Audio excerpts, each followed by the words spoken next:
Bismillahirrahmanirrahim. Last time we discussed about the stretch reflex or muscle stretch reflex, that is monosynaptic. That is monosynaptic, only one synapse in the center of the reflex arc. That is monosynaptic. Today I'll discuss about a reflex which is disynaptic.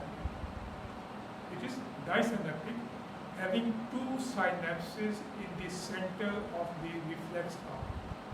Having two synapses at the center of the reflex arc. And this reflex, which is disynaptic, is Golgi tendon organ reflex. Golgi tendon organ reflex, also called as inverse stretch reflex. So inverse stretch reflex or Golgi tendon organ reflex. And this reflex is disynaptic, having two synapses in the center of the reflex arc. When a strong stretch is applied to the muscle, it undergoes relaxation. When a strong stretch is applied to the muscle, it undergoes relaxation. It is also called autogenic inhibition or lengthening reaction. Also called autogenic inhibition or lengthening reaction. Now we discuss the stretch reflex. When a muscle is stretched, it contracts. That is the stretch reflex. When we increase the intensity of stretch, force of contraction increases. So at one end, we increase the intensity of stretch, force of muscle contraction increases till a point reaches that muscle tension becomes high.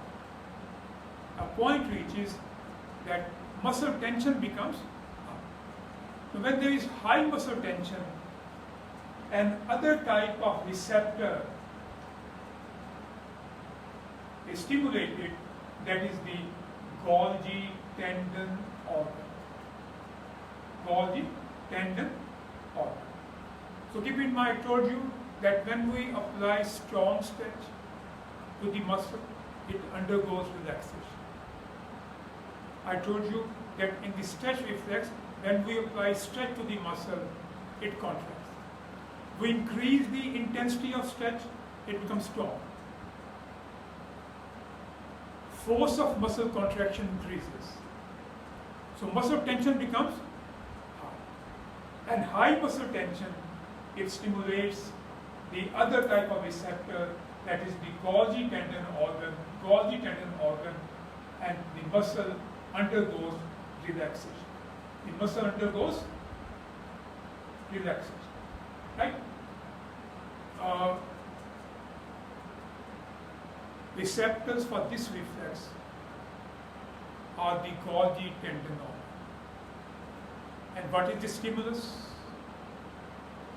Strong stretch or high muscle tension. So stimulus is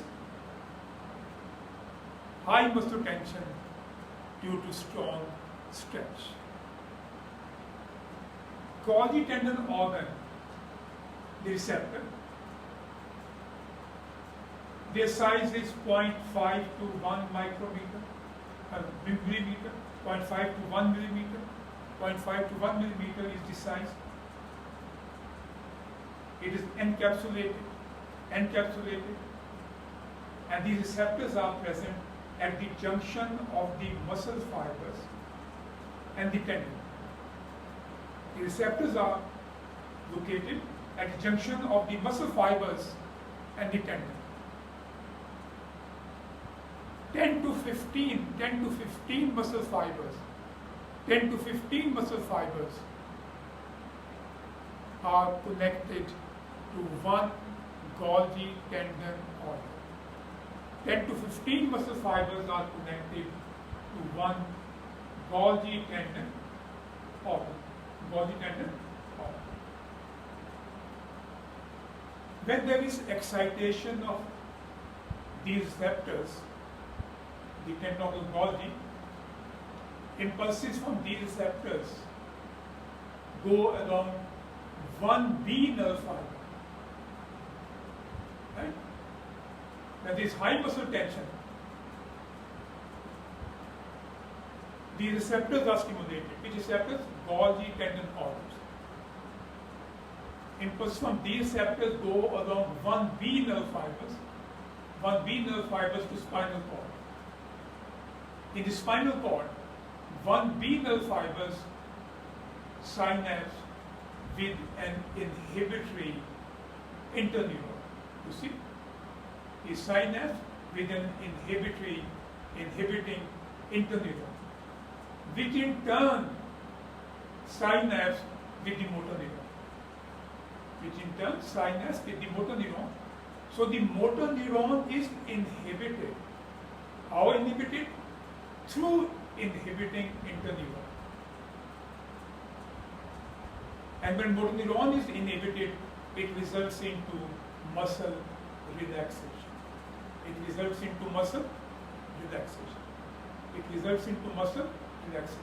So I told you, when there is high muscle tension, it excites the receptors, Golgi tendon organs. From these receptor impulses are transmitted along one B nerve fibers to spinal cord, where the synapse with an inhibiting interneuron, which in turn synapse with the motor neuron, and this inhibiting interneuron inhibits the motor neuron, and this results into relaxation of the muscle. This is the inverse stretch reflex or Golgi tendon organ reflex, which is disynaptic. You can appreciate that in the center of the reflex arc, an inhibitory neuron is present between the afferent and the efferent neuron. An inhibiting neuron is present between the afferent and the efferent neuron. So this reflex becomes disynaptic. How much will be the synaptic delay? At one synapse, it is 0.5 millisecond. At one synapse, it is 0.5 millisecond. So as it is disynaptic, synaptic delay will be 1 millisecond.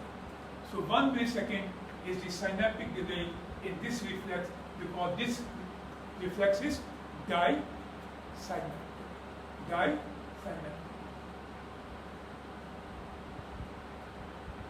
Now explain this reflex in the figure. This is the muscle spindle reflex, that is the stretch reflex. Last time I told you that stretch reflex helps in lifting weight or load. I told you that stretch reflex, it helps in lifting load or weight. This man is lifting bricks on his hand. You see, on his hand. One brick is lifted. And how is this brick lifted? With the help of the stretch reflex. These muscles are stretched, these contract, and this results into lifting of the weight or load. Right? So one brick is lifted, second brick is lifted, third brick is lifted. You see. Now when we are adding bricks, we are increasing the intensity of the stretch. When we are increasing the number of bricks on the hand, we are actually increasing the intensity of stretch. So with increased intensity of stretch, these muscles contract with more force. So at one end, there is increased stretching of the muscle. At the other end, there is increased force of contraction. And this increases the muscle tension. So increased muscle tension. And this is the stimulus for the other receptors, the Golgi tendon organs. And when these receptors are stimulated, it results into relaxation of the muscle. And with muscle relaxation, what we see, all the bricks fall. So all the bricks fall with the muscle relaxation. All the bricks fall with the muscle relaxation. Right? So just I repeat that with the help of the stretch reflex, whose receptors are the muscle spindles, the man is lifting bricks on his hand. First brick, second, third. So 3 bricks are lifted. And when we increase the number of bricks, we are increasing the intensity of stretch. And muscle contracts with more force, greater force, to lift the bricks up to 3. So with 3 bricks on the hand, muscle tension becomes high. No. And with high muscle tension, which receptors are excited? Golgi tendon organs. These are excited. Impulses go to spinal cord along 1B nerve fibers, and through interneurons, it synapses with the motor neuron. So there is inhibiting of the interneuron, and the inhibition of the motor neuron occurs, and this results into relaxation of the muscle.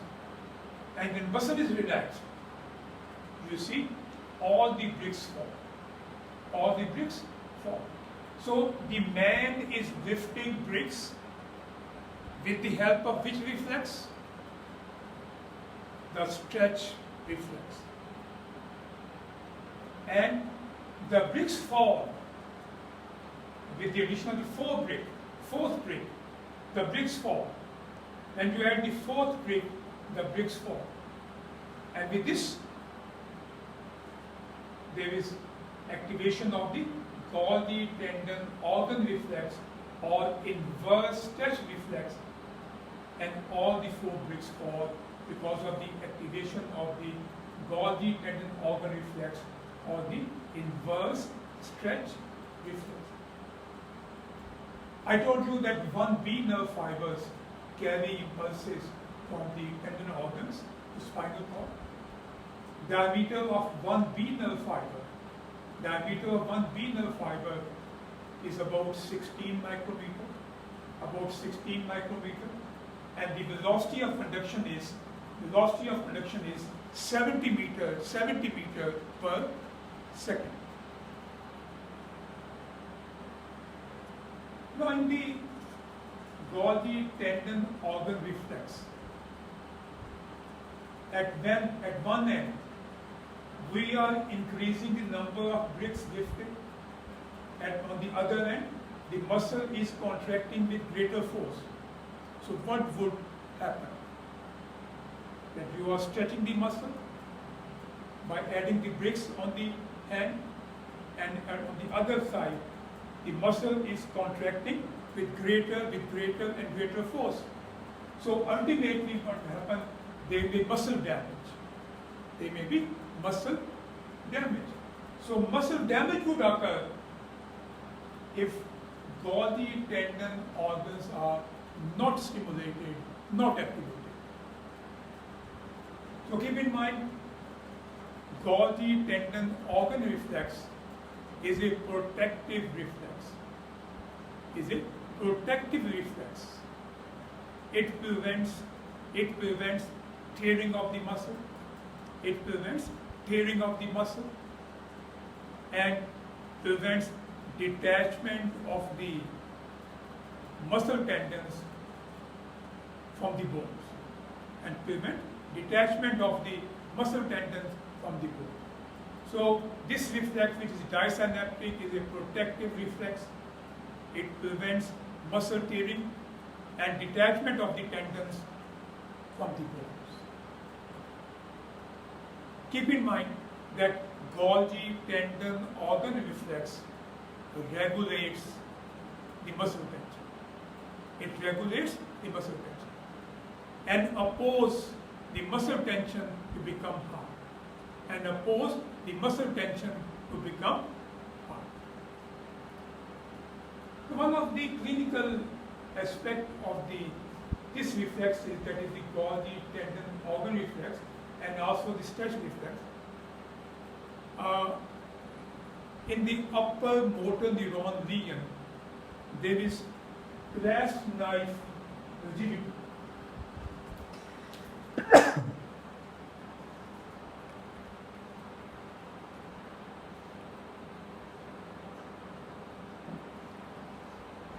There is clasp knife rigidity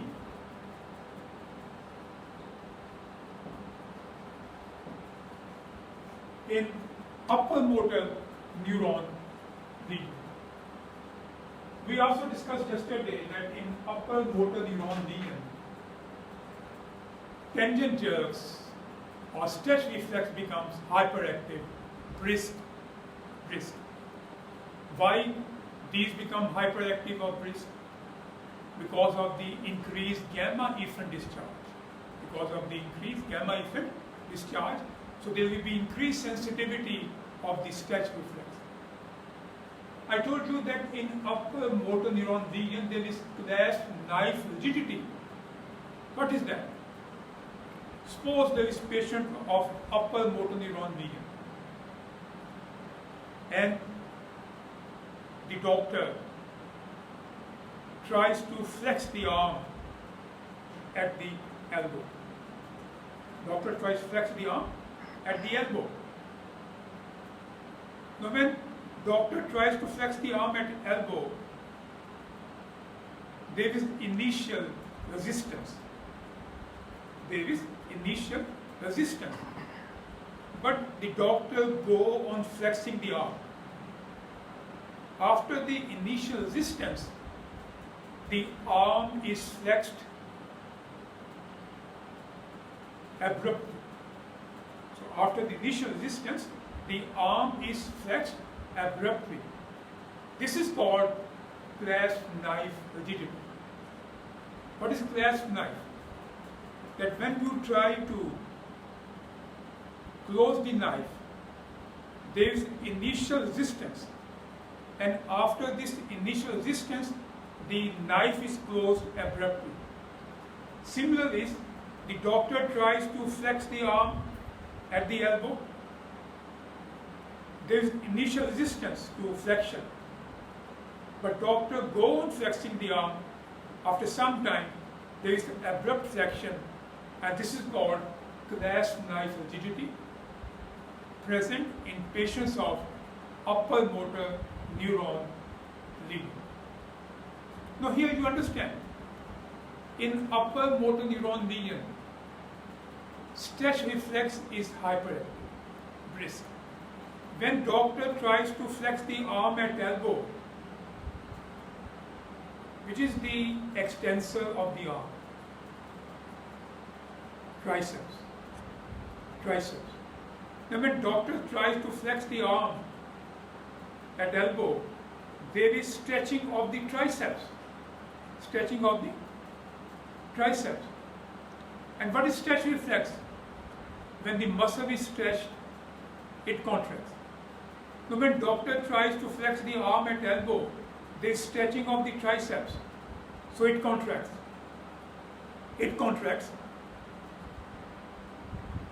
This is the stretch reflex. And when triceps contract, it is an extensor. So this opposes the flexion of the arm at elbow. So triceps contracts, right? And this opposes contraction, this opposes flexion of the arm at the elbow. But doctor go on flexing the arm. Now the stretch becomes strong. Muscle tension becomes high. when doctor go on flexing the arm, the stretch of the tricep becomes strong, right? Muscle tension becomes high in the triceps. And when there is high muscle tension, which receptors are stimulated? Golgi tendon organs. So there is stimulation of the Golgi tendon organs. And what is the response in this reflex? Muscle relaxation. So when there is high muscle tension in the triceps, stimulation of the receptors, Golgi tendon organs, it results into muscle relaxation, and with triceps relaxation, the arm is flexed abruptly, and this is the clasp knife rigidity. Clasp knife rigidity which is present in patients of the upper motor neuron lesion. So this was about the clasp knife rigidity. Before that, I have discussed about the inverse stretch reflex, also called Golgi tendon organ reflex, which is a disynaptic reflex. Now I discuss about a multisynaptic reflex, a polysynaptic or multisynaptic reflex.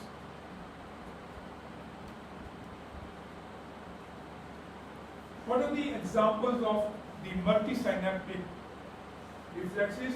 Examples of this type of reflex is flexor reflex, also called withdrawal reflex, flexor or withdrawal reflex,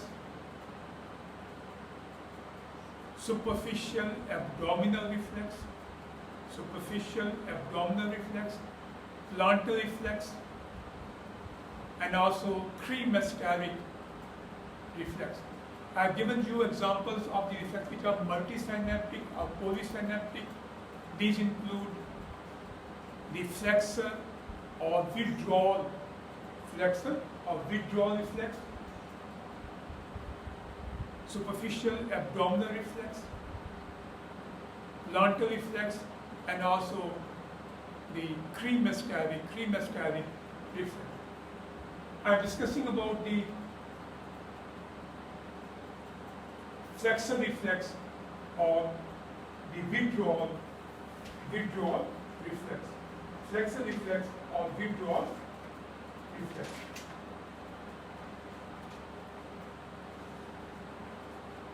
This man is walking barefooted, without shoes. There is a painful stimulus. Some pointed object is there, which touches the foot of the man. But you see, foot is flexed and withdrawn. Of course, along with that, leg is also flexed and withdrawn. This is the flexor reflex or withdrawal reflex. Right? And this reflex is multisynaptic or polysynaptic. It means in the circuit of this reflex, a number of interneurons are present. So in the center of this reflex, a number of synapses are present because of the presence of the interneuron. So this is the flexor or withdrawal reflex. So I can say when a painful stimulus is applied to a part of the body, when a painful stimulus is applied to a part of the body, the part becomes flexed and withdrawn. The part becomes flexed and withdrawn. So this painful stimulus may be a sharp edge, a pin, very hot object. These may be the painful stimulus. And then receptors are the nociceptors. Receptors are the nociceptors or the pain receptors. So nociceptors or pain receptors which are free nerve endings, Right? So this is the flexor reflex or withdrawal reflex. Now here in this reflex, response is graded. Response is graded. That is, response depends upon the intensity of stimulus. The response depends upon the intensity of stimulus. Now, if this painful object, stimulus, is not much sharp, is not much painful, only the foot may be flexed and withdrawn. If it is more painful, then along with the foot, the leg is flexed and withdrawn. And if very painful stimulus, then the whole body may be withdrawn. So response depends upon the intensity of the stimulus. Intensity of the stimulus. So in this reflex, there is irradiation. We discussed the properties of the reflex action, and there we discussed the irradiation. So irradiation is spread of excitation from motor neurons of one muscle to the motor neurons of the other muscle. So spread of excitation from motor neurons of one muscle to the motor neurons of the other muscle. You see, it spreads from one muscle motor neuron to the other muscle. So the reflex shows irradiation. So then you see, in this reflex you can also appreciate reciprocal inhibition due to reciprocal innervation. Reciprocal inhibition due to reciprocal innervation. Now, in this man, the painful stimulus object touches the right foot. So on the right side, the motor neurons of the flexors are excited, while the motor neurons of the extensors are inhibited. So on the side to which you apply the painful stimulus or painful object, the motor neurons of the flexors are excited, and those of the extensors are inhibited. What about the other side, opposite side of the body? Now keep in mind, in the flexor reflex or withdrawal reflex, there is also crossed extensor reflex. There is also crossed extensor reflex. And that is, the opposite side of the body becomes extended. It is a crossed extensor reflex, that is, the other side of the body becomes extended. So left leg, left foot, it becomes extended. Right? So this is the crossed extensor reflex resulting into extension of the other limb of the body. Right? You see, on the left side there is extension. On the left side you see there is excitation of motor neurons, of extensors, while inhibition of motor neurons of flexors. So flexors are inhibited while the extensors are excited on the other side. And this is the excellent example of the reciprocal inhibition through reciprocal innervation. Reciprocal inhibition through reciprocal innervation. Right? So keep in mind, crossed extensor reflex is a part of flexor or withdrawal reflex. It is a part of flexor or withdrawal reflex. This reflex is polysynaptic, multisynaptic. It's polysynaptic or multisynaptic. You see here that in the center of the reflex arc, a number of interneurons are present between the afferent and the efferent neuron. So a number of interneurons are present between the afferent and the efferent neuron. Synaptic delay, central delay, synaptic delay or central delay in this reflex is more than 1.5 millisecond. It's more than 1.5 millisecond. So this reflex is multisynaptic or polysynaptic. Multisynaptic or polysynaptic. Flexion reflex or withdrawal reflex is protective. It is a protective reflex. It prevents tissue damage. You see, the foot touches the painful object. It is flex withdrawn. So tissue damage is prevented. Tissue damage is prevented. So it is a protective reflex. And keep in mind, the flexor reflex or withdrawal reflex is activated by the pain impulse. It is activated by the pain impulses. So this was about the multisynaptic reflex, which is withdrawal or flexor reflex. So I discussed today about the disynaptic reflex, which is the Golgi tendon organ reflex.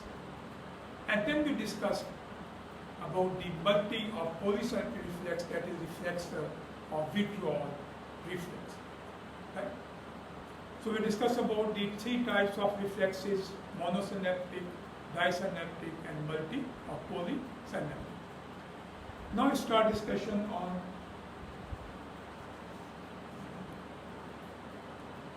sensory receptors. Sensory receptors. What are these sensory receptors? Sensory receptors are specialized cells or nerve endings in the body which respond to stimuli. So specialized cells or nerve endings in the body which respond to stimuli. What is a stimulus? Stimulus is any change in the environment. So sensory receptors are specialized cells or nerve endings in the body which respond to stimuli.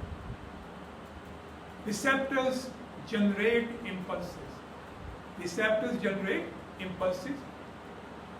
Which provide information to the nervous system about changes in the internal and external environment.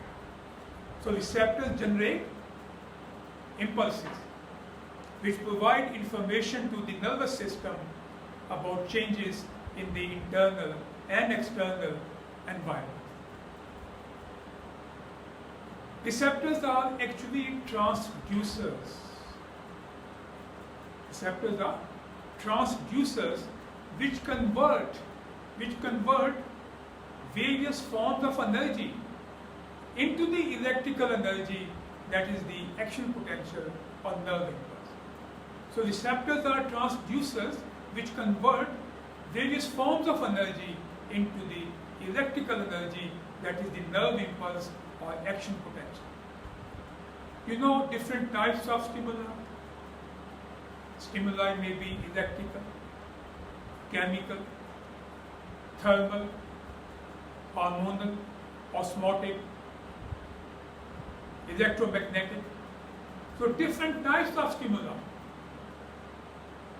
When these stimuli stimulate the receptors, what is the response of receptors?